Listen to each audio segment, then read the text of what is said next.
माया अनि ममता अनि प्रेम जस्ता कुरा कुनै व्यक्तिले अर्को व्यक्तिलाई गर्छ भने त्यो प्रेममा सफलता र असफलता प्राप्त गरेको क्षणहरू थुप्रै हुन्छन्।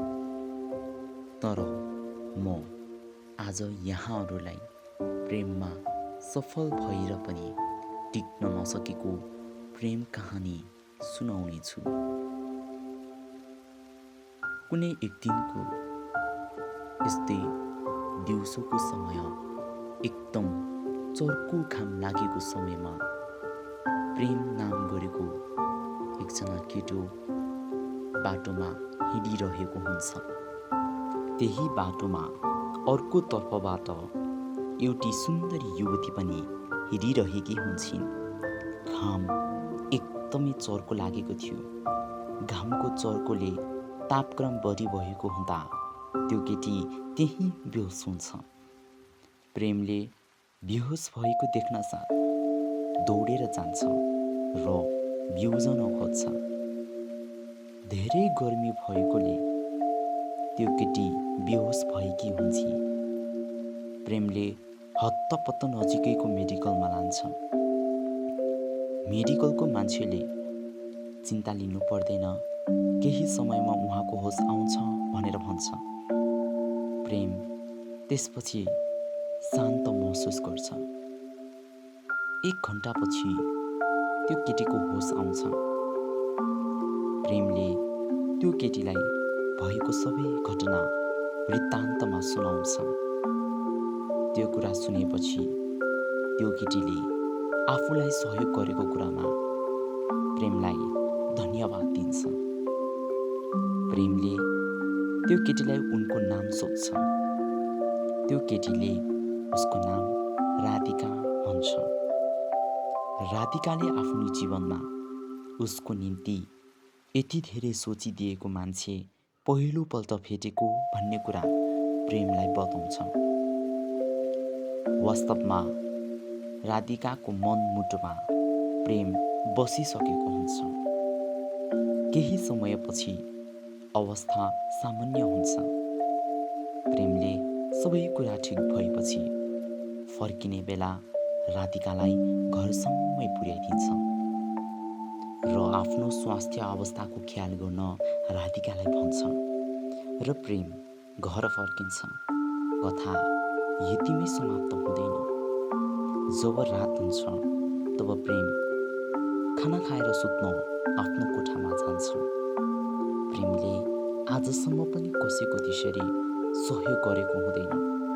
उसले दिउँसो घटेको घटना र त्यो केटीको बारेमा लगातार सोचिरहन्छ र प्रेमलाई राधिकाको बारेमा अझै बुझ्ने मन हुन्छ।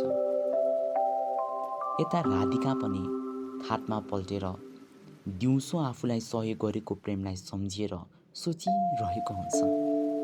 आफ्नो निम्ति त्यति धेरै सोचिदिएको त्यो मान्छेलाई फेरि भेट्न पाए हुन्थ्यो भनी राधिकाले सोच्छिन्। सोच्दा सोच्दै राधिका सुत्छिन्। भोलिपल्ट उनीहरूको दिनचर्या फेरि पहिलेको जस्तै जीवनमा फर्किन्छ। तर जति समय बित्यो त्यति राधिका एकपटक प्रेमलाई भेट्न पाए हुन्थ्यो भनी सोच्थिन्। एक दिनको कुरा हो।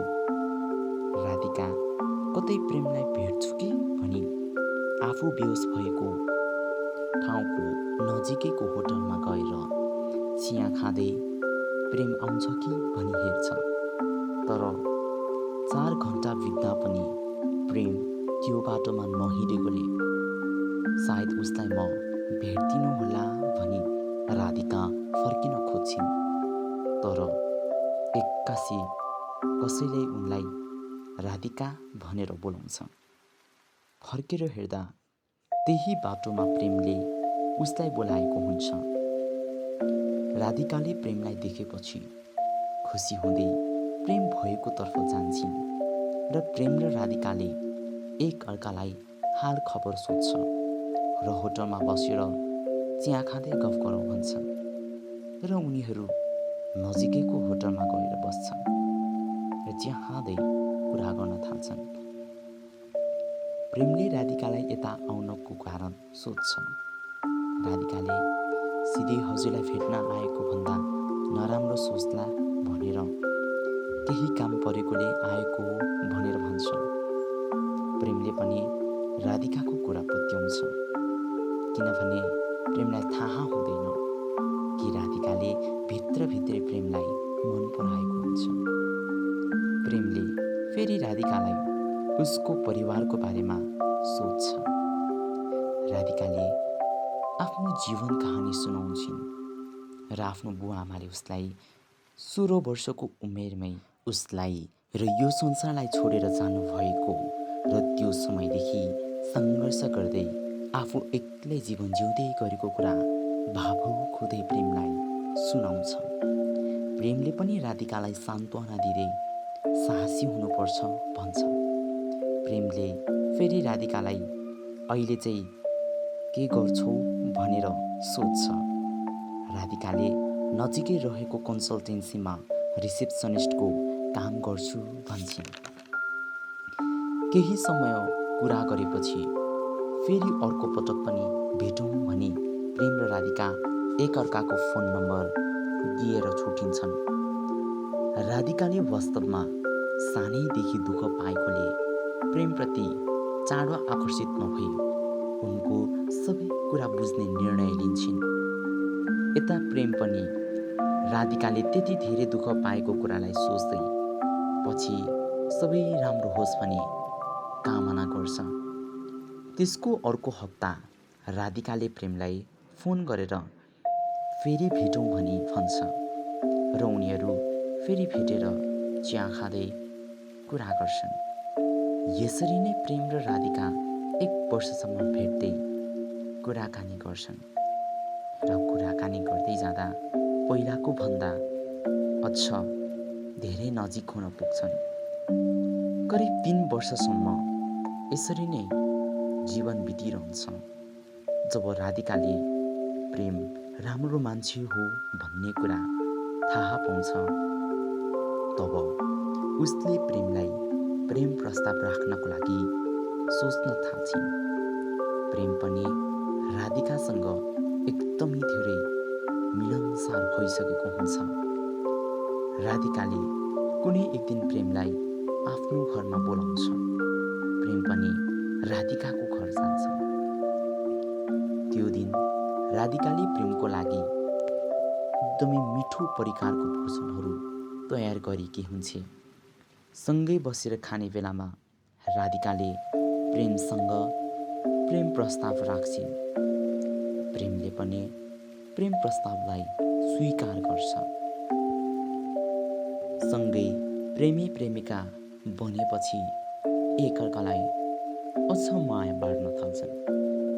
अब त झन् प्रेम जोडी नै भएपछि अझ नजिकिन्छन्। प्रेमले पनि राधिकालाई, राधिकाले पनि प्रेमलाई उत्तिकै माया गर्छन्। समय बित्दै जाने क्रममा प्रेम र राधिकाको प्रेम अझ गहिरो बन्छ। एक दिन प्रेमले राधिकालाई माया गरेको र रिलेसनसिपमा बसेको यति धेरै भइसक्यो, अब चाहिँ घरमा कुरा गरेर विवाह गरौँ भनेर राधिकालाई भन्छ। राधिकाले पनि हुन्छ, कुरा मिलाउँदै गर्नुपर्छ भन्छन्। तर प्रेम र राधिकाको गहिरो माया लामो समयसम्म टिक्न सक्दैन। भनिन्छ पैसाले मान्छेलाई अन्धो बनाउँछ। त्यस्तै राधिकामा पनि हुन्छ। उसले केही महिना अगाडि होटलमा बसेर चिया खाँदै गर्दा एकजना केटालाई भेटेको हुन्छ र लगातार त्यो केटासँग फोनमा कुरा गरिरहेको हुन्छ। यो कुरा प्रेमलाई भने थाहा हुँदैन। राधिकासँग बोल्ने त्यो केटा एकदमै धनी भएकोले राधिकाले यो मान्छेसँग विवाह भयो भने मेरो जीवन नै बदलिन्छ भनी सोच्छिन् र त्यो केटालाई प्रेमको प्रस्ताव समेत राखिसकेको हुन्छ। अनि केटाले पनि प्रस्तावलाई स्वीकारिसकेको हुन्छ।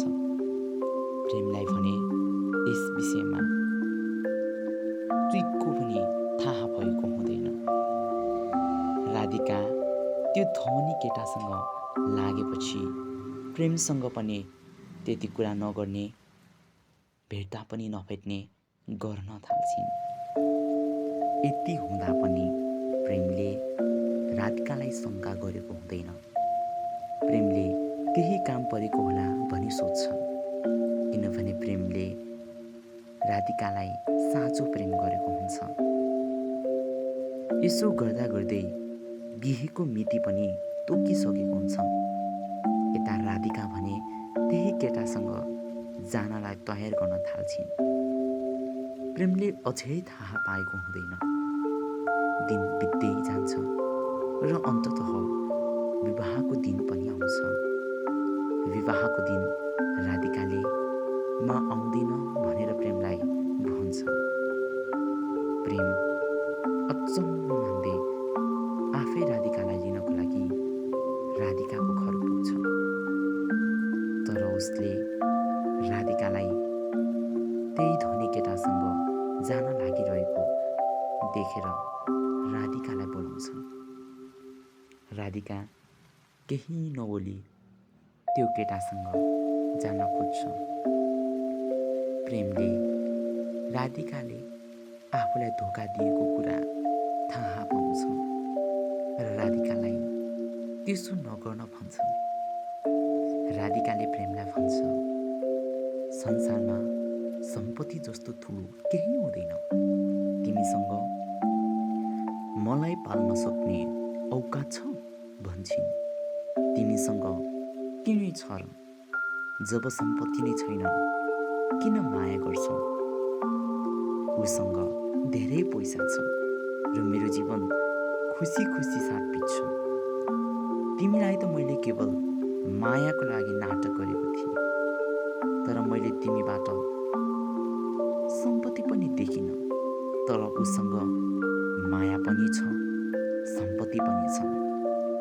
तिमीसँग आएर मेरो जीवनलाई सामान्य बनाउनुभन्दा धनीको बुहारी बनेर जीवन जिउनु मेरो लागि सही हो। अहिलेसम्मको लागि जे भयो भयो, यो कुरालाई बिर्सिदेऊ र म अब उसको वाइफ भइसकेकी छु। मलाई मायालु नभन्नु र तिमी अब मेरो खुट्टामा लगाउने जुत्ता बराबरको छु भनेर राधिका त्यो केटासँग कारमा चढेर जान्छन्। प्रेमको मुटु एकदमै धेरै फुटेको सिसा जस्तै टुक्रा टुक्रा हुन्छ। प्रेम आँसु झार्दै आफ्नो घर फर्कन्छ। आफूले यति धेरै माया गरेको व्यक्तिबाट त धोका पाइन्छ भने कसको मन नटुट्ला र? प्रेम रातभरि सुत्न सक्दैन। ऊ विगतका ती पलहरूलाई लगातार सम्झिरहन्छ। तर अब केही हुनेवाला थिएन। प्रेम आफूप्रति ठुलो धोका भएकोले धेरै सोचेर डिप्रेसनको शिकार हुन पुग्छ। भनिन्छ डिप्रेसनले मान्छेको ज्यान समेत लिन्छ। प्रेम पनि उही अवस्थामा पुगिसकेको हुन्छ।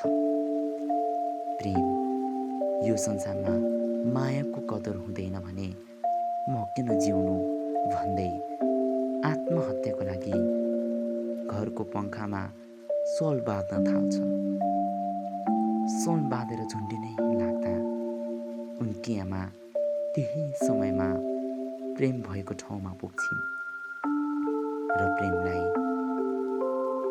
आत्महत्या गर्नबाट रोक्छिन्। त्यस्तो भइसकेपछि प्रेमकी आमाले प्रेमलाई एक क्षण पनि साथ छोड्दिनथिन्। केही समयपछि प्रेम बिस्तारै बिस्तारै सामान्य अवस्थामा आइपुग्यो। तर पनि प्रेमले कसैको जोडी देख्दा अनि राधिकासँगै बसेर चिया खाएको होटल देख्दा उसको मुटुमा च्वास्स घोस्थ्यो। र अन्त्यमा प्रेमको कहानी यसरी नै समाप्त हुन्छ। प्रेमको कहानी यहाँहरूलाई कस्तो लाग्यो? कसैको जीवनमा मेल खान गएमा क्षमा प्रार्थी चाहन्छु। यस्तै कहानी सुन्न नेपाली कथालाई फलो गर्नुहोला र यो कथा कस्तो लाग्यो कमेन्ट लेख्न नभुल्नुहोला। साथै सल्लाह सुझाव दिन पनि नबिर्सिनुहोला। धन्यवाद।